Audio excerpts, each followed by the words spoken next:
Hey guys, welcome back to the Art Journal of YouTube channel. If you've never seen me before, my name is Gracie and I'm from the Art Journal of Ambassadors team. In today's video, I'm going to be sharing the ways that I use Stationery to lower my screen time. In the digital age and with new technological innovations being made every day, it can feel really tempting to make every part of your life digital. Online meetings, emails, a digital calendar, even like the Notes app on your phone, and I want to share some of the ways you can go back to analog using Stationery. I'm going to be talking about a lot of different uses that I have for Stationery in my life that help me take my eyes away from the screen. Here is a little pile of some of them, and you can check out pretty much all of these on the Art Journal of website. Before we get started, make sure you subscribe to the Art Journal of channel for more ideas and inspiration. So the first thing that I want to talk about is why. Maybe you're thinking, what's so bad about everything being on your phone or your computer? It's so convenient to have everything in your pocket everywhere you go. Your emails, your notes, your favorite TV shows, your camera roll of photos. And while I love using digital tools like this for organizing my life and for entertainment, I continue to watch my hours of screen time on my phone go up every single week in my phone settings. Sometimes at the end of the day, I think, what did I look at today that wasn't a screen? I've also always felt that there's a direct correlation between the increasing of my screen time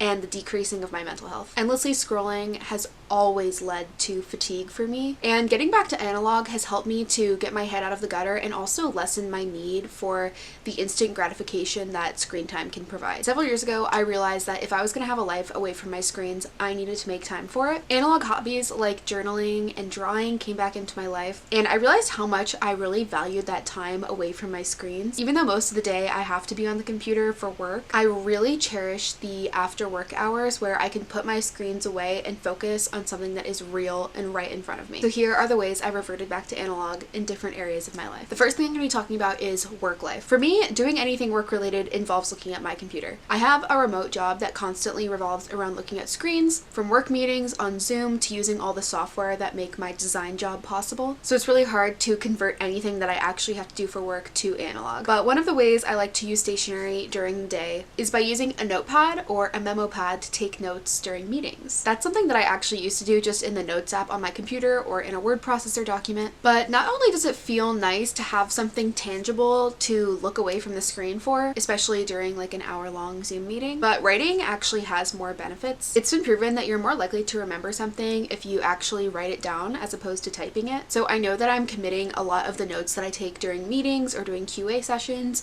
really committing them into my brain. I also like to use a notepad or a memo pad throughout the day just to organize my to-do list for the day. The written to-do list system encourages me to stay more consistent, and also it's super satisfying to be able to actually check things off on a physical list, so I feel like I'm more encouraged to actually do them. So I use this notepad that's on my desk all the time. This is one of the Art Journal notepads. They're really high quality, they look really beautiful and professional on your desk, and they feel very satisfying to write on. I also have a little memo pad like this. This one's also from A&O, and I often use this one just for quick notes to jot things down, or even while I'm working on a design to keep notes of things that I want to keep in mind while I continue to work on the same project. The next category is going to just be lifestyle. When it comes to planning my life, I use a combination of digital and analog methods to stay organized. So I use a bullet journal as my primary planner. This one is an A5 notebook from Art Journal of. This is where I keep track of my daily to-do lists, monthly goals, and other day-to-day spreads that help keep me organized. I do keep a calendar on my computer as well. It's easier for like far in the future or really long-term tasks, but having a secondary calendar in my bullet journal always helps to make sure that I don't forget anything. And even if you aren't the bullet journaling type, having a physical calendar on your desk or even having like a pre-printed dated planner can be a really great alternative analog solution. The next category that I want to talk about is hobbies. So my hobbies are the main category that I try to stay strictly analog for. I look at my computer enough during the day for work that when I log off, I really try to focus on something that isn't a screen. My recent favorite hobbies have been junk journaling and drawing and painting in my sketchbook, but I've enjoyed a number of other analog hobbies as well, including like crafting, reading, sewing, board games, etc. Right now, junk journaling is my absolute favorite hobby. This is my adorable junk journal. It's an 8x8 notebook from Art Journal. For me, it serves as a pseudo scrapbook because it's somewhere that I can put all of my memories and scraps into without feeling like they have to go in the trash. I print out pictures and I add tickets, business cards, receipts, but I also like to just leave pages where I can collage just for fun as a creative outlet. I've actually used a traveler's notebook and this 8x8 notebook from Art Journal as junk journals,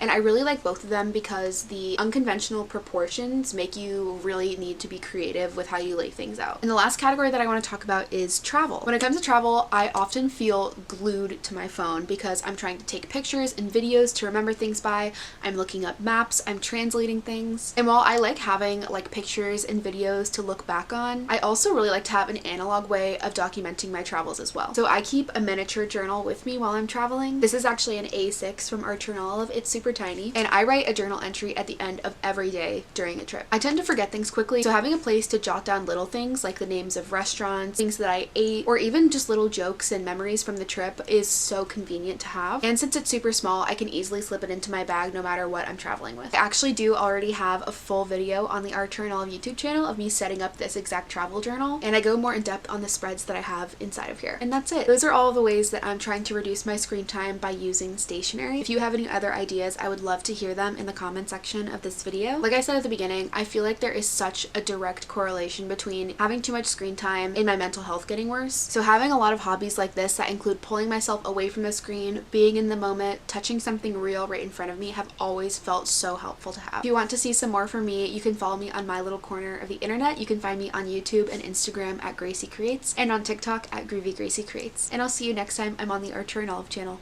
Bye!